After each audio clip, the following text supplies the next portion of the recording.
نحمده ونصلي ونسلم على رسوله الكريم. السلام علیکم ورحمت الله وبرکاتہ. انتهایی معززو اوریدونکو لیدونکو، ستاسو په وړاندې د شب برأت په حواله سره د یو څو خبرو وضاحت کوم. د شعبان المعظم د 15مه شپه او 15مه ورځ چې راشي، نو دې ته ډیر مؤمنان شب برأت وایي، شب قدر ورته وایي، پښتانه ورته د شو قدر وایي.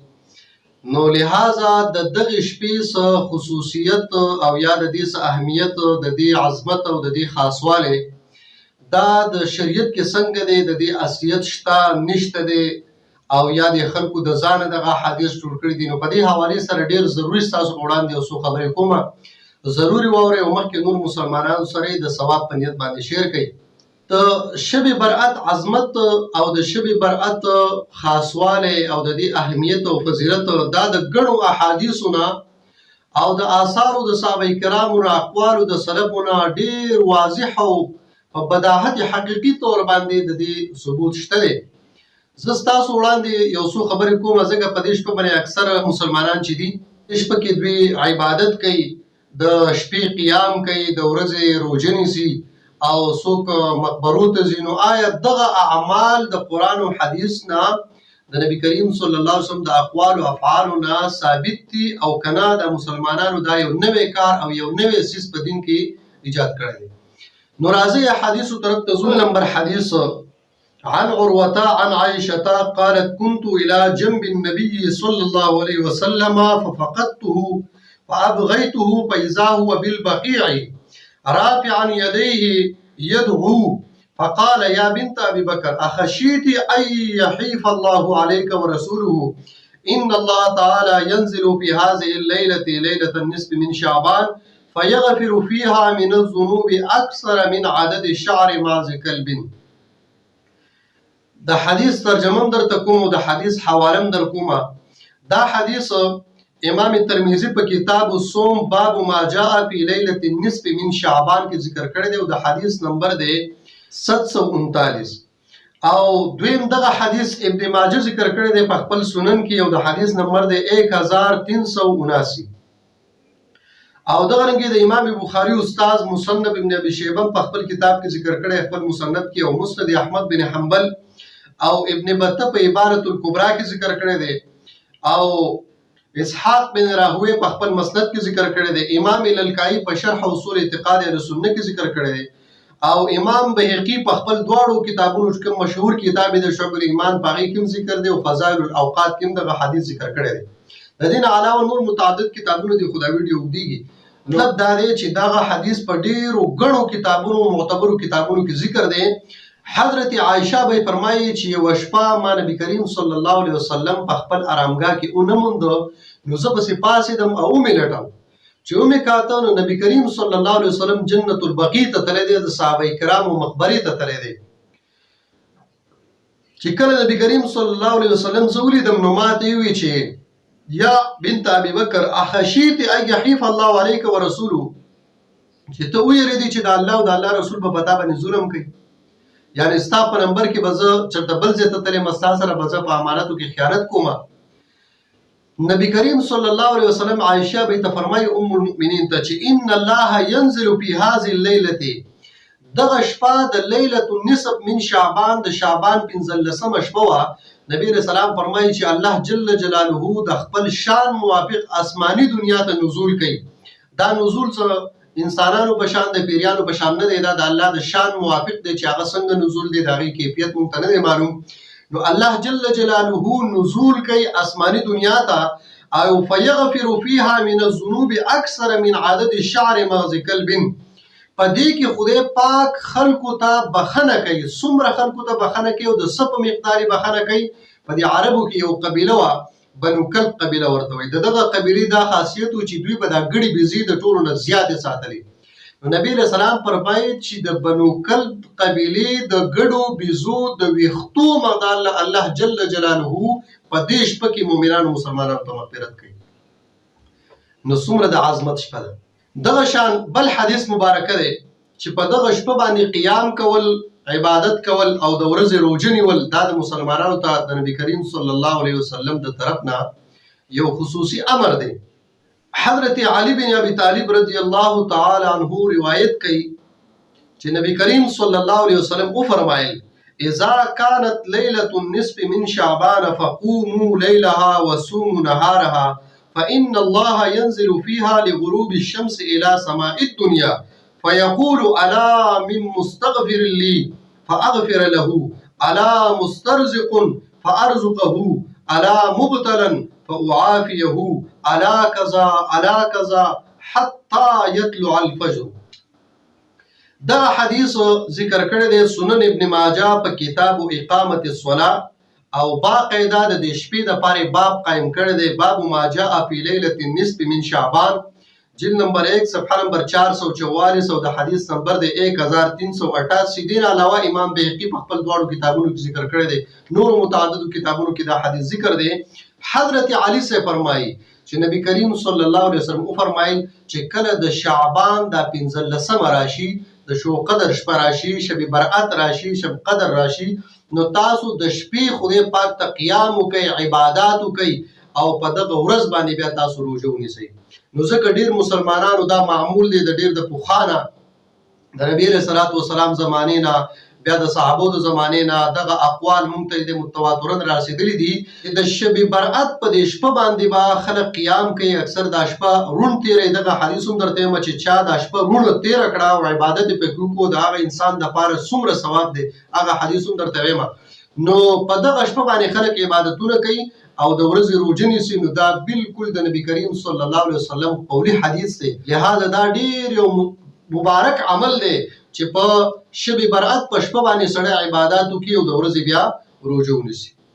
دریم نمبر حدیث عن معاذ بن جبل قال قال رسول الله صلى الله عليه وسلم من احياء الليالي الخمس وجبت له الجنه ليلة التروية وليلة العرفة وليلة الفطر وليلة النحر وليلة النصف من شعبان. دا حدیث ابن عساکر په خپل تاریخ کې ذکر کړی سن متوفا 571 هجری او ابن جوزیم ذکر کړی دی دغه رنګ ترغیب او ترهیب ذکر کړی امام مقدسی ذکر کړی دی. دین علاوه ابن قدامه وغیرہ نور محدثین او مورخین دغه حدیث ذکر کړی دی.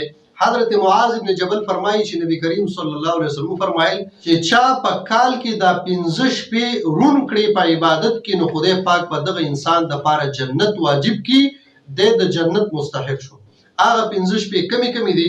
نبی رسول الله فرمایي ليله الترویه د ذوالحجه اتم شپه، ليله العرفه د عرفه شپه، ليله الفطر د وړوکی اختر شپه او وليله النحر د غټ اختر شپه وليله النصف من شعبان او د شعبان المعظم 15 شپه. نو د دغه شپې خاصواله او اهمیت د ډیرو غړو احادیثونه ثابت شو. د دین علاوه بل حدیث مبارک دی او دا حدیث ذکر کړی دی مشکات المصابیح کې دا حدیث موجود دی او د حدیث نمبر دی 1305. حضرت عائشہ به فرمایي چې نبی کریم صلی الله علیه وسلم ما ته فرمایل چې هل تدرین ما هذه الليله. عائشہ به فرمایي چې ما ته نبی کریم صلی الله علیه وسلم فرمایل چې اے عائشہ ته دا شپه پیژنې د شعبان المعظم د شب برأت دا 15 شپه چې تا ته پته شته چې په دې شپه کې څومره ثواب دی.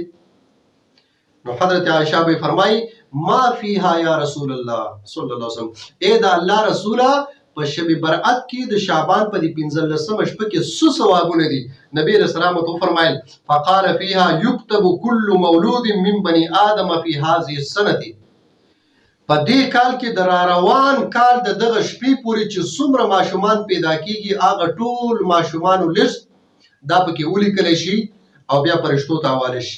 په دې اخر کې بیا یو خبر کوم هغه ډیره ضروری ده او ورپسې فرمایي نبی له سلام چې وفيها يكتب كل هالك من بني آدم في هذه السنه. په دې کال کې د روان کال د دې شپې پورې چې څومره انسانان وفات کیږي نو د هغه ټول خلکو لیست پکې ولیکل شي. وفيها ترفع اعمالهم او په دې شپه کې خدای پاک د تیر کال نو واخله دی شپه پورې چې څومره اعمال شوي دغه اعمال خدای پاک ته برزي. او وفيها تنزل ارزاقهم او په دې کې د روان کال د دې شپې پورې د خلکو رزقونه دا پکې لیکل کېږي چې د پلان کې به دومره رزق وي هغه به دومره رزق استعمالي او بیا به اجل داسې وي وفات کیږي به پلان کې به پیدا کیږي. دغه ټول کارونه په دې شپه کې کیږي. وزین له یو سوال راځي چې تقدیر خو ډیر د پخوانه لیکلی شوی دی، نو بیا په دې شپه کې څنګه لیکلی شي؟ نو د دې جواب دا دی چې ګوره دوباره بیا تقدیر نشي لیکلی. تقدیر چې کوم لیکلی شوی دی په لوح محفوظ کې اول هغه مخکې لیکلی شوی دی، خو لیکن د هر یو کال دپاره بیا دا دغه لیست دوباره ولیکلی شي او دا فرشتو ته د کال په کال باندې حواله کیږي چې بیا کله د رمضان مبارک د لیلة القدر په شپه باندې کومې فرشتې نزول کیږي چې کوم سورة القدر کې د هغې بحث دی، نو بیا دغه لیسټونه هغوی ته حواله شي. د نبی کریم صلی الله علیه وسلم په دې امت باندې خصوصا او په دې ټولو مؤمنانو مسلمانانو باندې عموما د الله جل جلاله په کروڑو احسانات دي. د بخښنې دپاره د مغفرت دپاره دوی ته بانې جوړې کړي دي، د مغفرت دپاره دوی ته ډېر مواقع میسر کړي دي او ډېر سہولیات دوی له ورکړي دي چې دوی لږ هم په هغې کې کوشش وکړي نو الله جل جلاله د مغفرت اعلانات کړي دي. نبی کریم صلی الله علیه وسلم فرمایي چې الله جل جلاله هغه په دې شپه کې آسماني دنیا ته راشي او بیا اعلان کوي. نو د الله اعلان څه دی؟ وایي الا من مستغفر لی، نشته دی څوک بخونکی چې هغه زما نه د خپل ګناهونو مغفرت وغواړي، په خپل ګناهونو پښیمانه شي او ما ته عاجزي وکړي او زما نه وغواړي بخښنه، فاغفر له، خدای پاک وایي زه به ورته بخښنه وکړم. دویم اعلان بیا کوي الا مسترزق فارزقه، نشته دی څوک په رزق کې تنګ دسته چې د هغه رزق کم وي، زما نه د رزق طلب وکړي او زه ورته رزق سیوا کړم، زه ورته مال زیات کړم، زه ورته رزق پراخه کړم.